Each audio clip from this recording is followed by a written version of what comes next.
Darmawan. Selamat malam buat konsep yang keenam. Selamat datang sama saya Yudi Made Darmawan.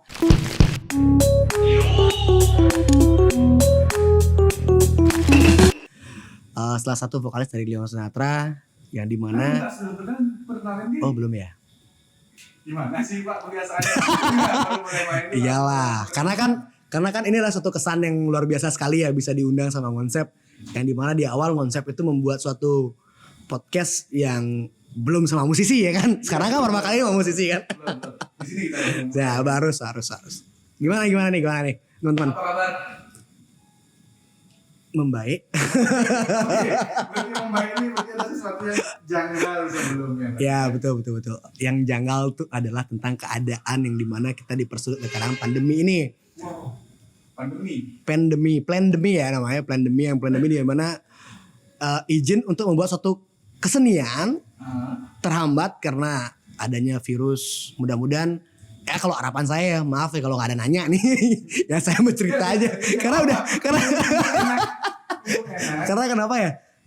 Karena semua teman-teman seniman dan musisi sangat membutuhkan panggung yang dimana untuk mengeluarkan kreativitas.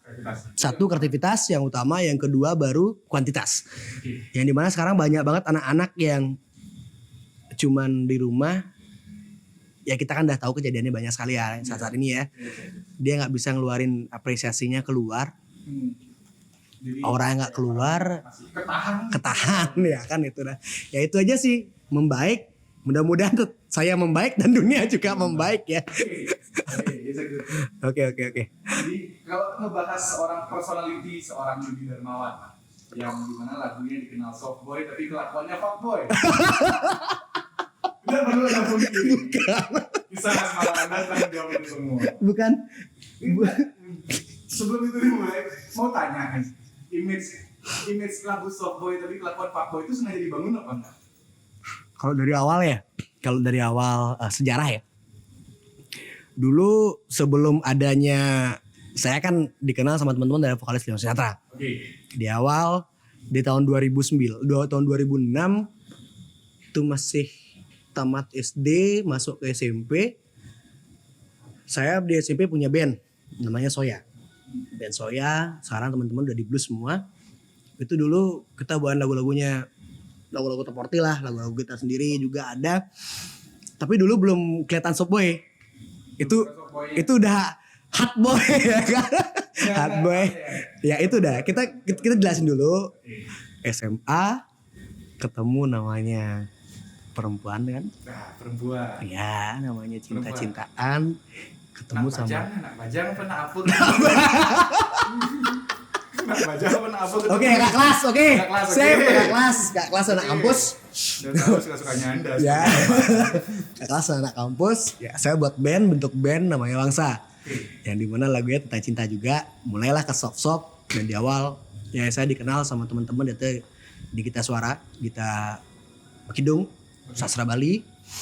Dan dimana itu yang bisa membentuk suatu karakter saya untuk lebih modern lagi. Makanya cengkok yang saya bawa itu enggak ada namanya cengkok. Cengkok untuk band pop atau apa saya enggak tahu ya kan. Okay. Yang jelas sudah gendering gitar, ada perempuan lewat, dah summer. Iya. Oh, itu aja sih. Berarti dari hot boy ya. Berarti triggernya wanita lewat baru betul ya. Dari hot boy. Teman-teman di SMA pasti pernah ngerasain. Pada saat teman-teman itu megang gitar, ada perempuan lewat, Kak kelas atau apapun itu kita merasa cakep. Tiba-tiba edgy. Kita merasa cakep sekali pada saat itu kan. Genjering gitar, lagu apa mau Chris Pateh mau apa pada mati itu udah nggak seneng kan. Karena kita genre rock, Led Zeppelin saya paling suka Led Zeppelin, Kurt Cobain. Tapi ujung-ujungnya setelah saya membuat suatu band namanya Wangsa yang dibentuk tahun 2011. Untuk tahun 2011 kalau nggak salah 2011 kita udah punya 10 lagu. Pada akhirnya diundang terakhir itu di Hard Rock yang dimana itu lagu blues. Iya zaman SMA dan itu saya berpikiran untuk cuma ngejar perempuan, kan? Ya itu deh makanya kita perpanjang dulu sedikit karena kita podcast ini biar lebih enak ya. Karena tuh main diundang sama konsep ya. Setelah itu ngampus kuliah di ekonomi. Awalnya nggak mau kuliah di ekonomi, yang dimana saya nyari teater. Oke, Pengennya nanti pasti kan ditanya lagi kan. Ya, ya. yang di awalnya memang harus di Jogja. Saya dapat kuliah di sana. Berkuliah di Jogja, cuman 3 bulan. Diajak sama orang tua untuk ke Bali ya karena saya cowok satu-satunya. Takut nakal. Bukan beneran nakal. Takut nakal. Tiba-tiba saya nggak mau kuliah lagi. Padahal nggak mau dapat di ekonomi ini, saya nggak mau datang ke kampus. Ujung-ujungnya ketemu sama Pak Tugulu, yaitu di Kasro. Teman-teman ya, saya jadikan Pak Tu itu seorang panutan yang dimana saya nggak punya kakak cowok. Ya, jadinya Pak Tu itu adalah suatu dosen. Di situ jadilah dia ngenalin lagu, yaitu lagu yang pertama itu dikenalin sama dia adalah dia pencipta lagu dari Leo Sinatra. Yang dimana ada Seng Ada itu yang dikenal sama teman-teman Kenyam itu adalah album dari tahun 2002-nya dia. Yang pada akhirnya 2013 saya mau. Berarti itu lagu Tembok Kenyam itu di remaster lagi berarti? Ya, remaster dengan saya. Yang saya bawakan menjadikanlah Soft Boy. Sekarang bukan V of F. Tidak K Boy bukan ya. Maaf ya. Berarti image fuck boy itu nggak bener lah. Nggak bener. Karena kalau dibilang fuck, wah jangan bilang. Sorry ya, kalau dibilang ya kita bahasa kasarnya lelaki playboy ya. Buaya. Ya buaya darat atau buaya laut. Nah, itu sih sebenarnya kalau saya sih enggak. Terkadang teman-teman yang mengartikan seorang musisi itu cowok sebagai vokalis yang digemari pasti inginnya diajak image-nya diajak ini. Ya. Selalu digeneralkan dari satu kasus aja, padahal nggak semuanya. Nggak semuanya. Sedangkan saya terlalu patah hati. Ya. Sebelum di fase ini deh, sampai di fase sekarang Anda dikenal sebagai artis. Ya. Cuman dulu tuh kehidupan Anda tuh sebenarnya seperti apa sih? Ya bilang lah nakal-nakalnya kamu SMA tuh ngapain sih sebenarnya? Ya nakal-nakal saya SMA ya. Terus usia sekarang saya baru 26 jalan. 26 jalan, oke. Berarti beberapa tahun yang lalu baru ya tahun yang lalu lah. SMA ngapain aja nih bos? SMA ngintip. Paling suka ngintip dengan namanya penggerot gini loh. Kaca ya betul. Itu setelah itu ngintip guru dapat ke gap. Ngintip guru ke gap. Yang kedua bolos di kantin bilang sakit. Terus saya nggak pernah sekolah. Di teater saya lama. Yang dimana sampai di teater tuh bolos dari SMA ke Solo untuk ngejar namanya teater tikal. Kita cari pergaulan baru. Saya suka seperti itu. Bukan adventure sih tapi pergaulan. Tapi suka dengan pergaulan. Sama dengar katanya dulu waktu SMA punya komunitas yang suka bantu ke apa ya, panti jombo, panti asuhan. Katanya kuat banget waktu SMA. Betul. Kalau nggak salah namanya Gerbang Akasia. Betul. Ya, betul. Nah itu tuh apa gimana sih ceritanya kok bisa sampai dari SMA tuh bisa udah peduli sama lingkungan, peduli sama sosial. Betul. Itu yang ngangkat itu tuh apa sih sebenarnya? Sebenarnya dari awal saya sama Gus Di Krisna Gita namanya Gus Bro. Dan di awal saya cuman yang di sekarang kan marak nih teman-teman buat sosial, bakti sosial. Tapi kamu udah ngelakuin itu ya gitu. Dan masih kita SMA loh, gimana notabene SMA belum penghasilan tapi udah bisa meluangkan sedikit apa ya, bekalnya lah untuk teman-teman yang lebih membutuhkan. Kalau kita sih bukan bekal ya, teman-teman di konsep kita tuh lebih ke lebih ke buku.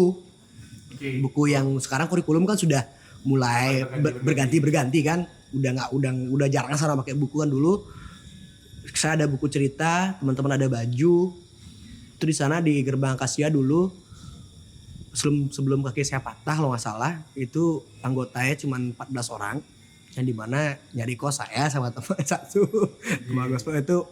Kita emang berdua tuh bahasa Bali mau punya, yang dimana kita nggak punya, tapi kita lihat anak-anak yang sering jual tisu atau segala macam minta segala macam itu mungkin tuh dari panti asuhan. Dari situ saya tergerak sama Gus Bro. Gus, gimana kalau kita mau sejak sekarang ini kita kumpulin pakai baju atau buku yang kita ada di rumah daripada kita numpuk dan kita bakar atau kita jual ke loak, itu kan lebih nggak etis Gus, saya bilang gitu. Akhirnya yuk kita buat ini yuk. bakti sosial ke panti asuhan, siapa tahu dia bisa membaca lebih enak. Iya gitu aja caranya. Bahwa yang pertama itu kita di Kelungkung, setelah Kelungkung Beleleng, Besur dan Pasar. Berarti Sampai sekarang. dari masa muda udah suka berbagi kasih ya. Betul. Berbagi kasih. Jadi Betul. waktu SMA berbagi kasih ke panti asuhan, udah kuliah berbagi kasih ke wanita. Seperti itu kan? Hidup Anda? Kurang ajar. Kurang ajar, mudah-mudahan nggak terlalu pertanyaannya. Wah, konsep good. Mantap. Ayo lanjut. Kapan sih Anda ngerasain titik di mana seorang Yudi Darmawan tuh menjadi public figure jalur kanan gitu? Jadi kan pasti ngerasa dong perbedaan di antara awalnya yang sukanya cuma nongkrong, spend money untuk ya bahasa Bali bilang kata cekek sama teman-teman lah. Betul. Tapi sekarang kalau misalkan mau nongkrong pun wah ada yang kenal, ada yang ngajak foto, Betul. ada yang sampai minta tanda tangan mungkin ya.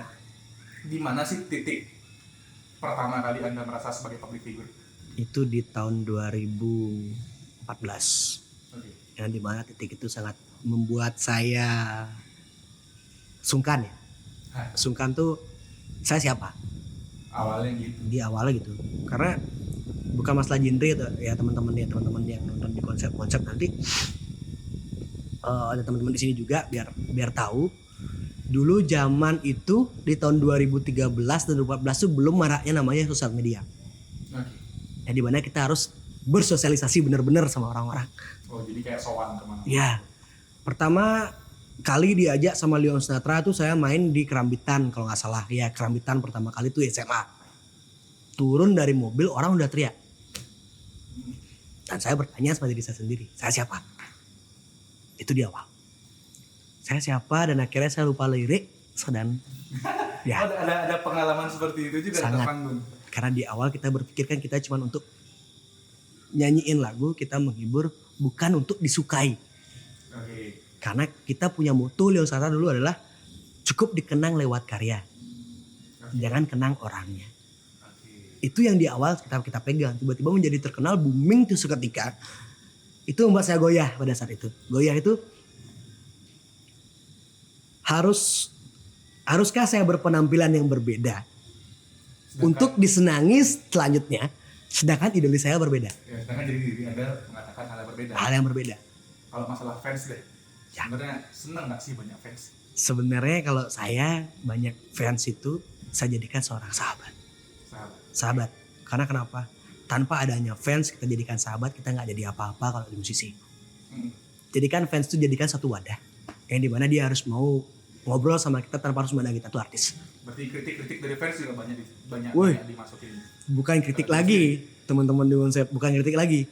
Itu dulu di tahun itu kan saya ngampus nih. Ini ada tragedi. Oke. Tragedinya sangat banyak sekali, dilempar botol dari atas dibilang bencong lah. Karena ada, ya itu membuat saya goyah. Dan di tahun 2015 sebelum saya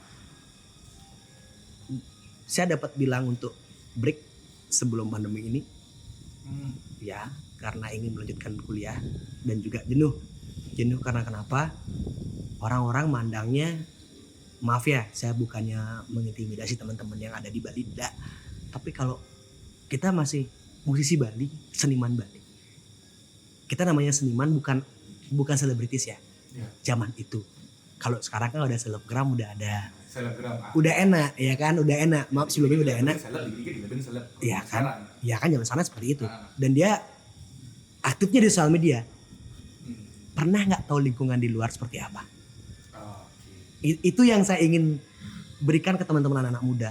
Yang dimana dikatakan selebgram itu jangan diartikan kehidupan sosial media Ya. itu, bahkan kehidupan aslinya dia. jadikanlah sosial media itu tempat wadah kita untuk menuangkan aspirasi dan kreativitas kita. Jangan jadikan hal-hal yang aneh-aneh untuk menaikkan follower. Karena kenapa? Sosial itu lebih berbahaya daripada cuma sosial media aja.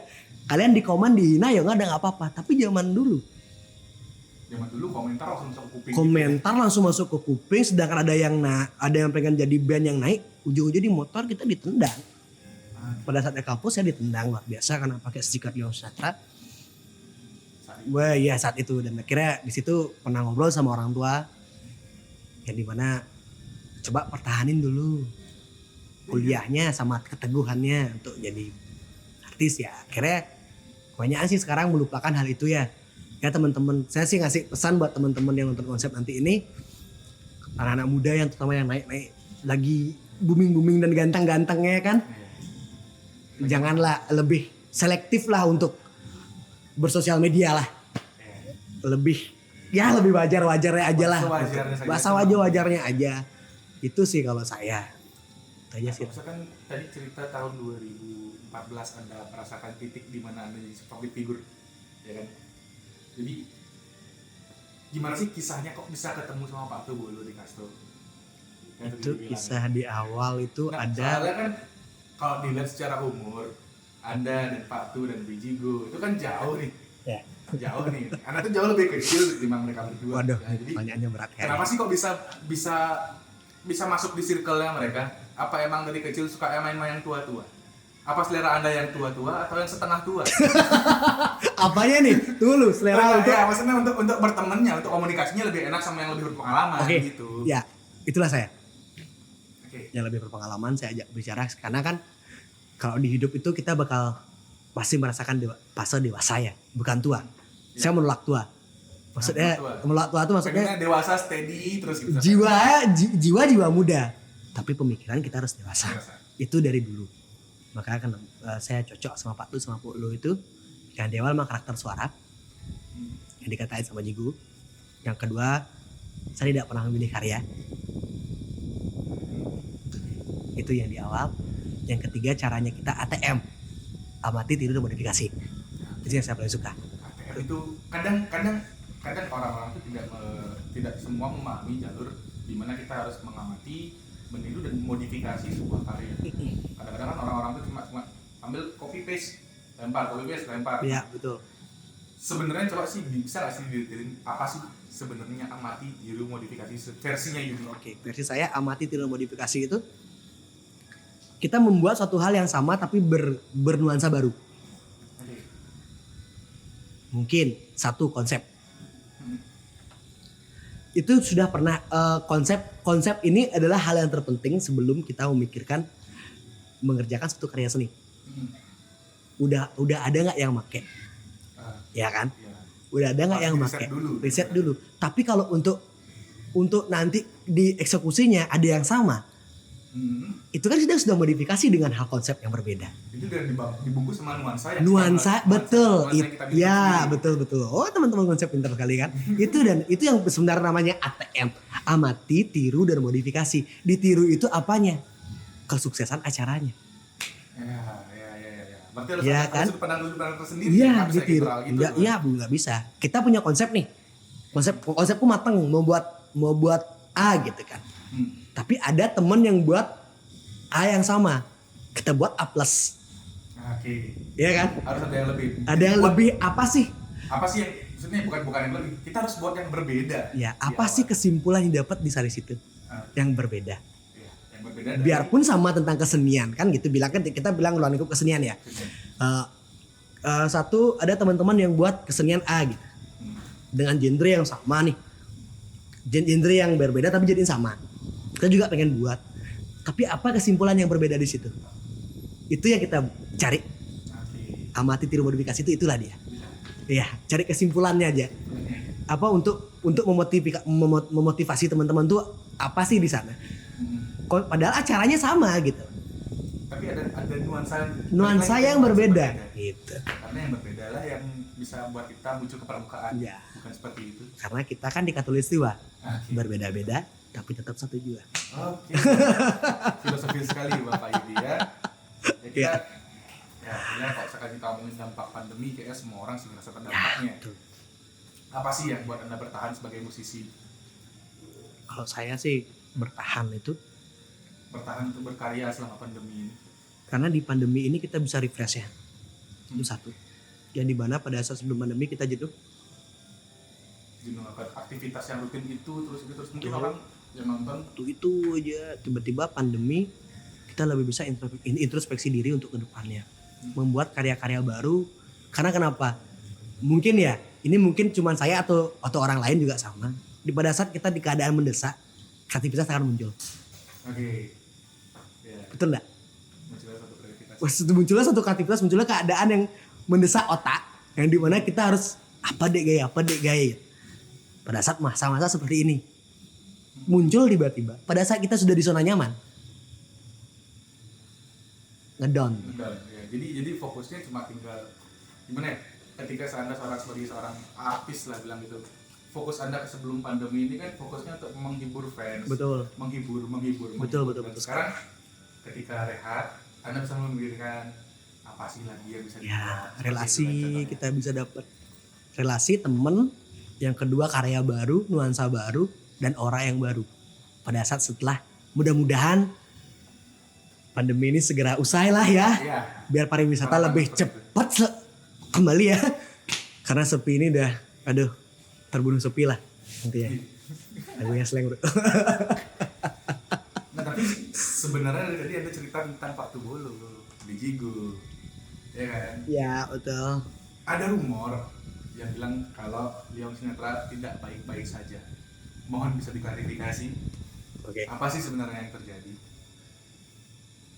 ini berat ya sebenarnya. Apa sebenarnya Leon Sinatra mau nge-prank fans lagi kayak dulu kemarin sempat ada Pak Tubolo yang diancam sama fansnya katanya kalau sampai kalian bubar. Saya sempat baca itu di kolom. Iya. Itu rilis Dan saya single- pun juga kena ya. Rilis single aku ya. Ya. Tapi Gimik kalian tuh terlalu asli untuk dinyatain sama fans kalian. ya betul. Sebenarnya apa sih yang terjadi? Tapi kalau sekarang ini dibilang asli ya asli, dibilang enggak ya enggak. Teman-teman bisa melihat dari postingan saya, dari postingan teman-teman di kita kan bukannya kita itu kita itu bukan bubar ya, gimana bahasanya? Kita break sementara untuk merefresh sesuatu hal yang memang seperti komputer. Oke. Perlu di shutdown. Shutdown dulu, close dulu. Pada saat masa seperti ini, itu yang saya bilang. Yang dimana di masa seperti ini kita akan ribut.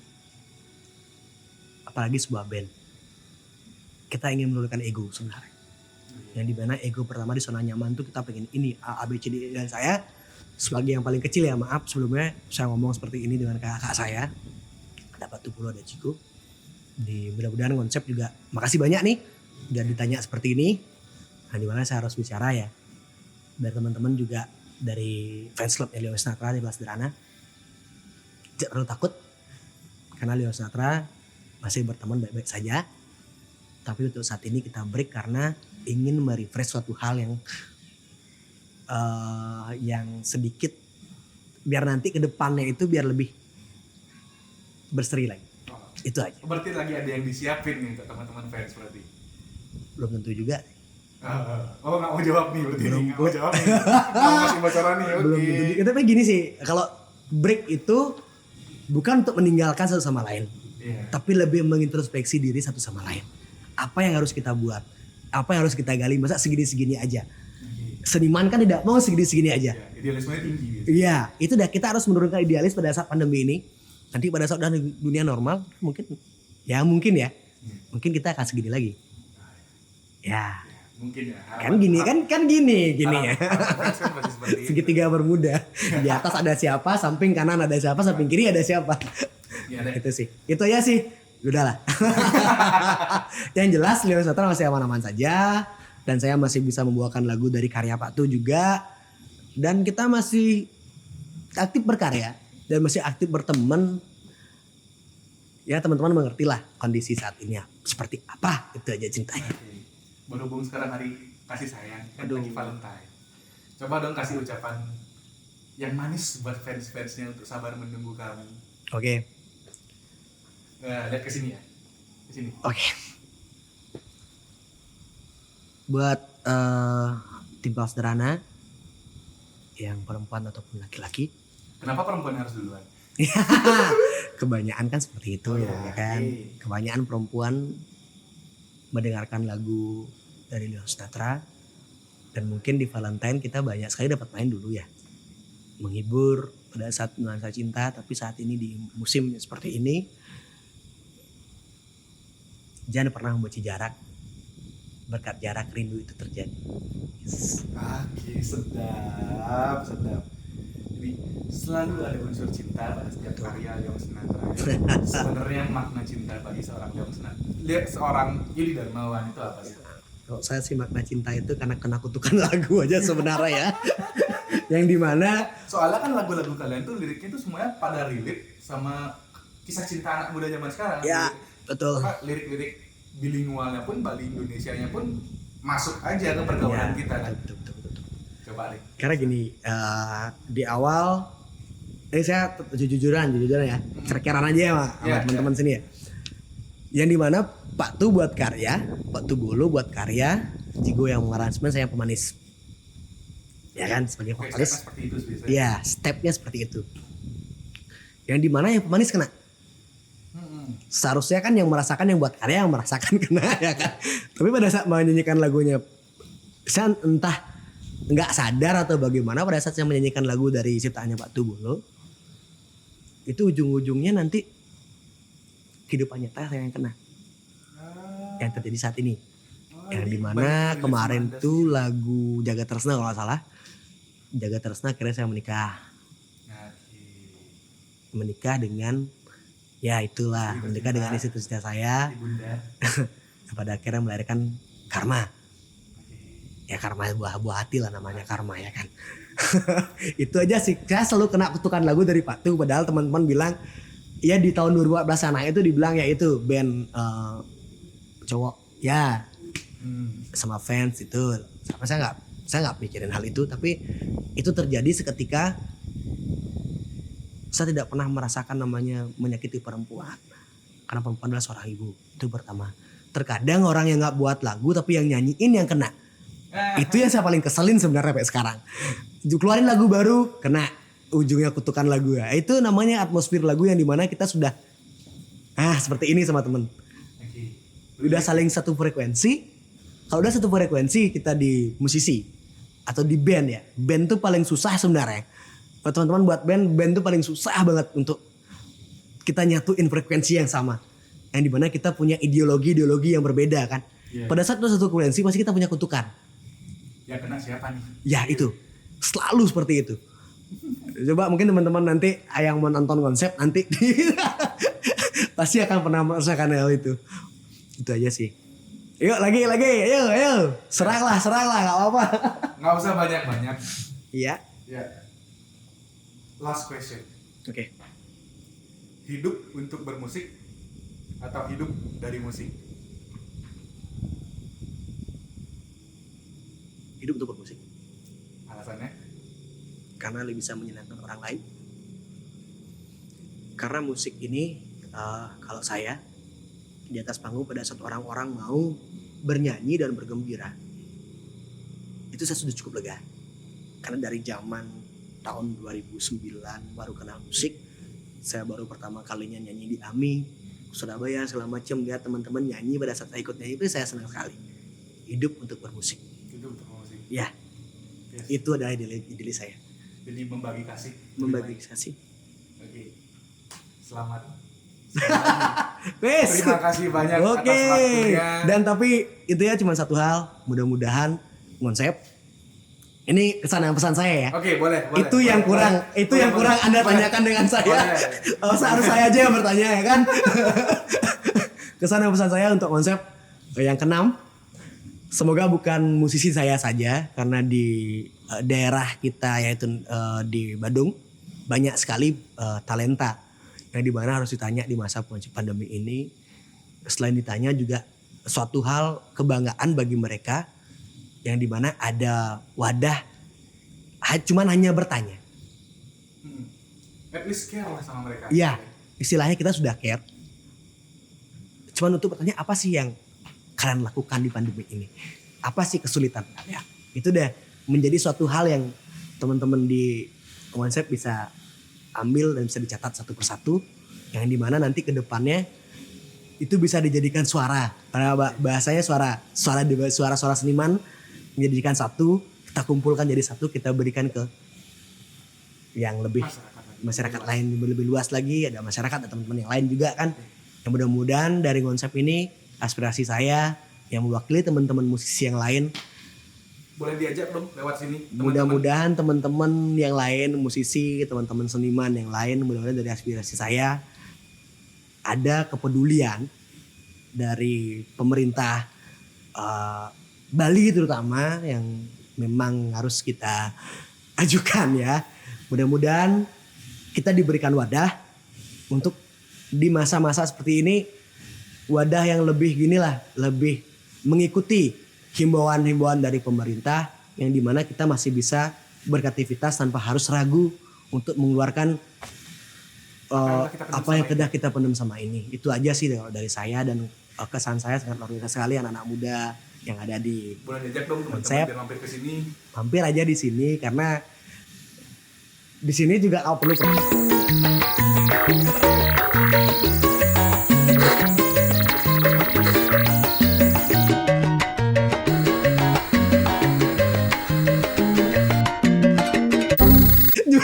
meter 1 kilo dari depan. Ya itu aja sih dari saya. Semoga konsep lebih bermanfaat. Dan pesan saya cuma satu, jangan down untuk berkarya. Terus berkarya, berikan satu wadah cinta buat teman-teman yang lain, yang dimana cinta itu bukan sekedar materi, tapi bagaimana kita saling untuk berkomunikasi dan tidak ada saling melengkapi, saling komunikasi dan saling mengerti. Itu aja. Peace konsep sukses semua. Ke sini dong. Peace konsep semua. Thank you. Oke. Jadi